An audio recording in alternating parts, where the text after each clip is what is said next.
Assalamualaikum warahmatullahi wabarakatuh. Gimana kabarnya? Semoga Anda dan keluarga sehat-sehat selalu dimanapun Anda berada. Tidak terasa setelah libur semester, kita akhirnya bisa memulai aktivitas kembali, memulai kuliah lagi, meskipun masih dengan metode yang sama, yaitu metode daring. Nah, pada video kali ini, sebagai rangkaian dari video online untuk mata kuliah optimisasi. Nanti kita akan bahas satu persatu di setiap pertemuannya. Insya Allah setiap pertemuan akan saya bahas dalam satu video. Jadi nanti untuk video kali ini, nanti kita akan bahas tentang pertama adalah kontrak belajar dan aturan. Kemudian nanti akan saya sampaikan juga overview bagaimana atau apa yang akan kita pelajari selama satu semester ke depan. Oke, kita mulai.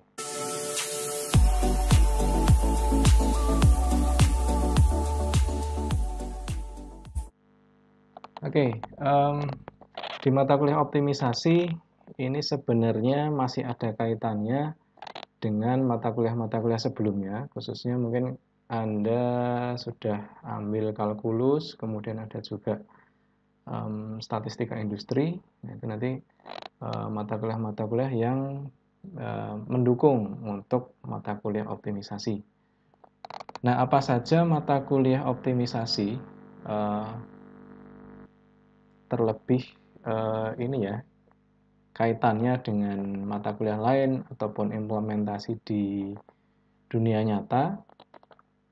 Jadi kalau di optimisasi itu kalau kita terapkan di dunia nyata itu secara mudahnya adalah gambaran ketika kita menghadapkan atau ketika kita dihadapkan pada dua sisi yang berbeda, yaitu ada supply dan demand. Antara supply dan demand ini adalah dua kepentingan yang berbeda. Sebagai contoh, ini adalah ilustrasi supply and demand terhadap sayuran. Nah, katakanlah ketika Anda ke pasar, kemudian banyak orang yang berjualan sayuran tertentu, sedangkan atau dalam artian supply-nya itu berlebih, tapi di lain sisi ternyata yang beli itu tidak terlalu banyak. Nah, artinya apa? Di sana terjadi sesuatu hal yang tidak optimal, yaitu barang yang tersedia terlalu banyak, tetapi yang terserap ke konsumen ini terlalu sedikit. Atau juga sebaliknya, konsumen membutuhkan banyak, tetapi ternyata supply-nya tidak tersedia. Nah, itu adalah kondisi-kondisi yang tidak optimum. Nah, nanti lebih jauh kita akan bahas di slide selanjutnya. Kemudian yang pertama, di mata kuliah optimisasi ini ada beberapa target capaian pembelajaran, di mana target-target ini mengindikasikan bahwa Anda sudah mampu melakukan 5 poin yang tertera di sana, yaitu pertama, Anda dituntut untuk mampu membuat model matematis. Kemudian yang kedua, nanti Anda juga capaian pembelajarannya nanti Anda bisa menyelesaikan model matematis yang sudah Anda buat tadi, itu dengan dua metode, yaitu metode grafis dan metode simplex. Kemudian yang ketiga adalah menganalisis sensitivitas model matematis. Kemudian yang keempat adalah menggunakan metode transportasi, dan yang kelima adalah menggunakan metode penugasan. Di mana kedua metode tadi, transportasi dan penugasan, nanti kita akan lakukan untuk memecahkan masalah atau mengambil solusi dari permasalahan optimisasi. Nanti kita akan bahas di mata kuliah ini. Kemudian ini adalah komposisi penilaiannya. Ada UTS, UAS, latihan, dan tugas. Untuk di UTS, apa saja yang nanti akan diujikan? Pertama ada pemodelan matematis. Kemudian yang kedua adalah penyelesaian model matematis dengan metode grafis dan simplex. Kemudian nanti ada UAS, di mana di UAS itu yang diujikan adalah analisis sensitivitas, kemudian penyelesaian masalah optimisasi, baik dengan metode transportasi maupun dengan metode penugasan. Selain itu nanti ada latihan dan tugas. Kemudian peraturannya adalah hindari plagiarisme, karena nanti konsekuensinya adalah jika ada indikasi plagiarisme, maka akan ada pengurangan nilai secara signifikan. Jadi harap diperhatikan, baik itu plagiarisme dari internet maupun dari teman. Diskusi nggak apa-apa, cuman ketika Anda bisa jadi Anda ngambil sumber informasi dari internet, untuk menghindari plagiarisme, nanti harap cantumkan sumbernya. Kemudian penilaian di mata kuliah ini pakai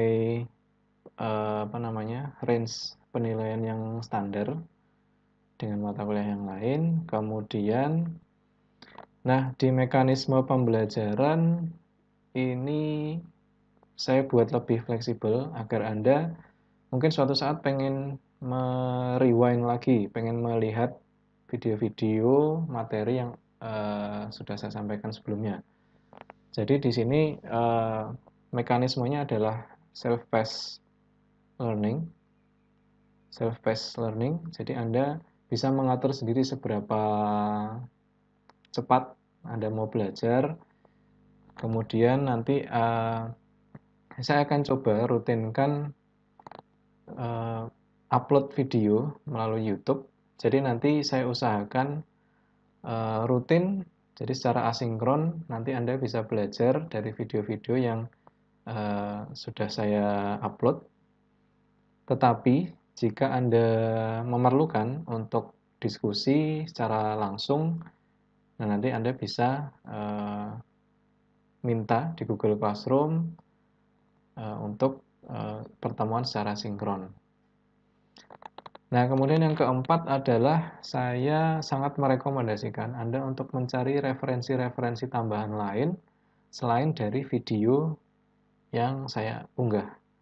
Jadi nanti akan ada buku-buku maupun dari jurnal-jurnal yang akan membahas tentang optimisasi. Nah, di sana sangat saya rekomendasikan untuk perbanyak referensi soal-soal latihan. Begitu. Itu untuk pendahuluan mengenai kontrak belajar dan juga mekanisme penyampaian untuk mata kuliah optimisasi.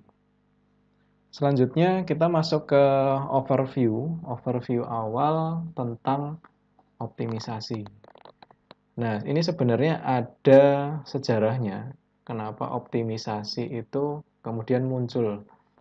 Jadi sejarahnya ini muncul di Inggris ketika ada Perang Dunia Pertama. Di Perang Dunia Pertama, negara-negara mulai memiliki kesadaran bahwa produksi senjata itu adalah kunci untuk bisa memenangkan Perang Dunia Pertama. Akan tetapi di aspek industri atau perusahaan-perusahaan atau manufaktur yang memproduksi senjata, mereka berpikir bahwa ketika semakin banyak senjata yang diproduksi, artinya semakin tipis atau semakin berkurang sumber daya yang mereka miliki. Nah, dari masalah-masalah tersebut kemudian muncul ide bahwa ini sepertinya bisa diselesaikan dengan optimisasi. Artinya ada, balik lagi ke tadi, supply dan demand. Akan ada dua kepentingan yang berbeda sebagai salah satu syarat kondisi optimum itu bisa kita cari. Nah, kemudian kalau kita dengar istilah optimal gitu ya, optimal atau optimum, nah, apakah selalu lebih tinggi atau semakin tinggi nilainya semakin bagus, atau semakin rendah nilainya semakin bagus? Kadang kita terjebak pada istilah yang mirip ya. Jadi kalau kita bilang, oh pertumbuhannya optimal, oh artinya kita langsung berpikir bahwa oh, optimal adalah maksimal, semakin tinggi semakin bagus. Tetapi apakah bisa juga optimal itu kita terjemahkan sebagai minimal atau semakin rendah semakin bagus? Jawabannya adalah tergantung pada konteksnya, konteks masalah yang kita hadapi. Sebagai contoh, antara maksimum dengan minimum itu ada beberapa hal yang berbeda. Jadi seperti maksimum, maksimum adalah suatu nilai kalau dia semakin tinggi maka semakin bagus. Contohnya adalah profit atau keuntungan, produktivitas, kemudian ada pendapatan. Tiga hal tersebut kita sepakat bahwa semakin tinggi nilainya semakin bagus, semakin menguntungkan. Nah, yang kedua adalah minimum. Minimum ini kita sebisa mungkin hindarilah. Jadi semakin rendah nilainya malah semakin bagus. Apa saja yang masuk ke dalam kategori minimum atau minimasi begitu ya. Jadi ada maksimasi, ada minimasi. Nah, apa yang harus kita minimumkan yaitu ada kerusakan, ada risiko, dan ada biaya. Oke, kemudian pertanyaan selanjutnya adalah kira-kira bisa nggak kita mendapatkan hasil yang sangat maksimum? Jadi kalau tadi kasusnya adalah profit, mungkin tidak sebuah perusahaan mendapatkan profit yang sangat besar sampai tidak terhingga. Jawabannya jelas tidak mungkin. Kemudian pertanyaan yang selanjutnya, apakah mungkin sebuah perusahaan misalnya menanggung risiko yang sangat-sangat kecil, bahkan sampai nol risikonya? Jawabannya tidak ada. Nah, kenapa hal-hal seperti itu terjadi? Ini semua fenomena yang bisa dijawab oleh mata kuliah optimisasi. Karena kata kuncinya adalah ada kondisi-kondisi tertentu yang membatasi. Sehingga membatasi kita tidak bisa mencapai nilai yang sangat maksimum atau membatasi kita tidak bisa mencapai nilai yang paling minimum. Nah, ilustrasinya seperti apa? Ini saya ilustrasikan seorang pedagang gitu ya, pedagang buah. Dia suatu saat mau menjual dua jenis buah, yaitu ada apel dan jeruk. Setiap baik apel maupun jeruk punya keuntungan masing-masing. Kalau pedagang tersebut menjual apel, dia untung $3. Kalau pedagang tersebut menjual jeruk, dia untung $5. Baik apel maupun jeruk masing-masing punya berat yang berbeda. Tetapi ada batasan-batasan yang membuat pedagang tersebut tidak bisa mendapat keuntungan yang tidak terhingga. Apa saja batasannya? Pertama adalah modal. Oke, modal adalah salah satu batasan yang menghambat atau bisa kita katakan membatasi gitu ya, membatasi agar tujuannya itu tidak terlalu besar atau tidak unlimited. Kemudian yang kedua, batasan yang selanjutnya adalah kapasitas yang bisa dibawa oleh pedagang tersebut. Nah, ini adalah salah satu manfaat atau tujuan dari optimisasi, di mana kita nanti harus merumuskan kira-kira berapa jumlah apel dan berapa jumlah jeruk yang optimal yang bisa dibawa oleh atau yang bisa dijual oleh pedagang tersebut dengan mempertimbangkan batasan-batasan yang ada. Nah, itu tadi fungsi kalau kita melihat dari sisi profit ya. Kita mau memperbesar profit tetapi mempertimbangkan batasan-batasan yang ada. Atau permasalahan yang lain adalah yang namanya buah itu pasti nanti akan ada eh, kondisi busuk ya, ada masanya. Nah, kalau ternyata memang satu satuan jeruk itu untungnya lebih besar daripada apel, tetapi kalau jeruk itu busuk, maka ruginya juga lebih besar dari apel. Nah, ini yang kemudian bisa kita rumuskan bahwa oh ternyata kerugian ini juga kita harus minimasi. Nah, ilustrasinya yang pertama tadi memaksimalkan keuntungan, tetapi modal hanya 1.000 dan kapasitas bawaan hanya 20. Yang kedua adalah bisa jadi dari studi kasus tersebut kita bisa ambil tujuan yang berbeda, yaitu tujuannya meminimalkan risiko buah yang busuk. Kita pengen meminimalkan, tetapi kalau kita meminimalkan risiko benar-benar nol, maka artinya bisa juga solusi yang diambil adalah tidak jualan. Kalau tidak jualan, maka artinya risiko otomatis akan nol. Tetapi tidak di sini bahwa kapasitas bawaan paling tidak terisi 5 kg. Nah, ini keputusan yang ingin diambil oleh pedagang tersebut ya. Paling enggak dia mau jualan 5 kilo lah dalam sehari, tetapi dia pengen meminimalkan risiko buah busuk. Dan profit yang didapat paling tidak bisa $15. Nah, ini juga batasan yang membuat risiko itu tidak bisa sangat kecil ya, tidak bisa nol. Nah, karena dia ada target-target tertentu yang harus dipenuhi. Nah, dari permasalahan ini tadi, kemudian gimana caranya untuk menyelesaikan? Tentu kita butuh satu alat, yaitu kita sebut sebagai model matematis. Nah, masalah yang dihadapi tadi itu perlu dirumuskan ke dalam sebuah formula atau model matematis. Nah, pembuatan model matematis diperlukan untuk mempermudah memahami dan menyelesaikan permasalahan agar tujuan maksimasi atau minimasi dapat dicapai. Nah, pemodelan matematis ini nanti kita akan bahas konsepnya dulu di video selanjutnya. Kemudian nanti akan ada latihan-latihan dari studi kasus, kemudian nanti Anda coba latihan untuk membuat atau mengkonversi masalah tersebut menjadi sebuah model matematis. Nah, kemudian dari model matematis tersebut, itu nanti kita bisa selesaikan dengan,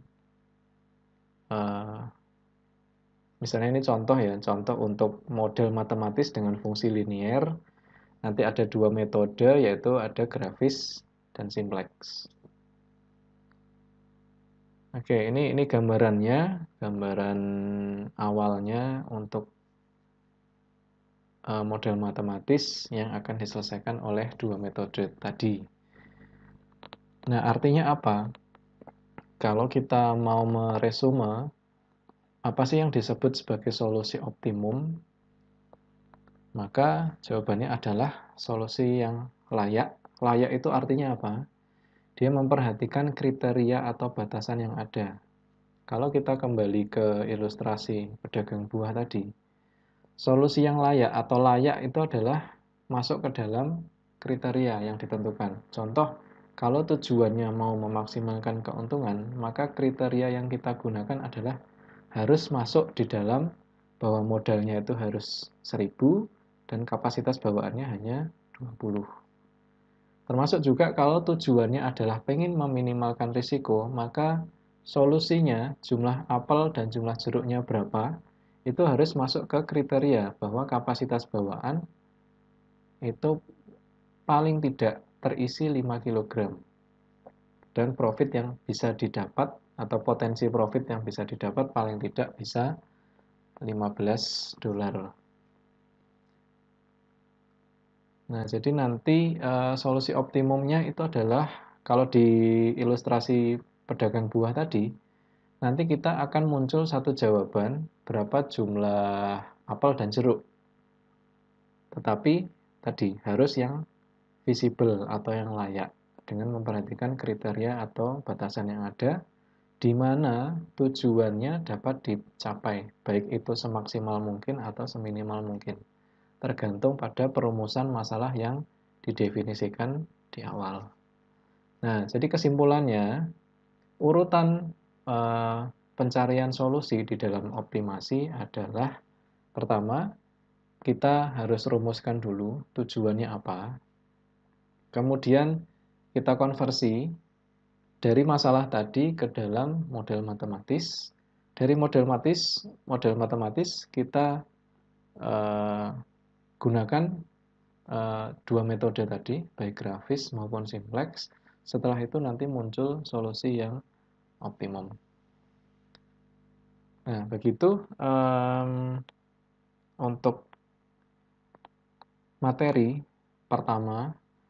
Kemudian ini ada brainstorming. Nah, Anda bisa coba lakukan ini. Anda coba identifikasi masalah-masalah di sekitar Anda yang mirip dengan ilustrasi kasus optimisasi yang sudah dibahas tadi. Dan Anda coba identifikasi apa tujuan dari persoalan yang Anda temukan, dan kendala-kendala atau batasan-batasan dari masalah tersebut. Nah, Anda bisa cek di sekitar Anda, atau mungkin Anda bisa baca berita, Anda temukan, oh ini sepertinya masalah ini bisa diselesaikan dengan optimisasi.